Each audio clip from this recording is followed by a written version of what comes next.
Gujarat ATS દ્વારા રાષ્ટ્ર વિરોધી પ્રવૃત્તિઓના કારણે પોલીસ વડા વિકાસ સહાય દ્વારા તાત્કાલિક એક્શન પ્લાન ઘડી જરૂરી આદેશો આપવામાં આવ્યા છે.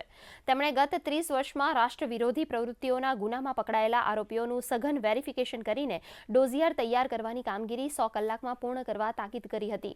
ગુજરાત પોલીસે રાષ્ટ્ર વિરોધી પ્રવૃત્તિઓના ગુનામાં પકડાયેલા 31,834 આરોપીઓનું ઘરે ઘરે જઈને ચેકિંગ કર્યું છે, જેમાં 3,744 આરોપીઓનું સરનામું બદલાઈ ગયું હોવાથી નવા સરનામાના આધારે પણ ચેકિંગ કાર્યવાહી કરાશે.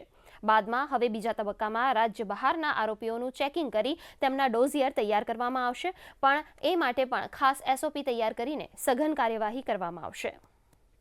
ગુજરાત રાજ્યના દરેક પોલીસ સ્ટેશનમાં જે ડેટા અપડેટ કરવામાં આવ્યું એમાં કુલ 31,834 ઇસમોને આઈડેન્ટિફાઈ કરવામાં આવ્યા. ચેકિંગ દરમિયાન આશરે 11,880 ઇસમો હાજર મળી આવ્યા હતા.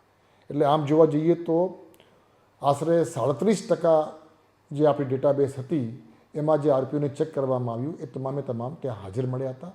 જે લોકો હાજર મળ્યા એ તમામની પૂછપરછ કરવામાં આવી, આ લોકોની શું પ્રવૃત્તિ થઈ એ જાણવામાં આવ્યું અને એ લોકોની ડોસિયર તૈયાર કરવા માટેની પણ કામગીરી હાથ ધરવામાં આવી.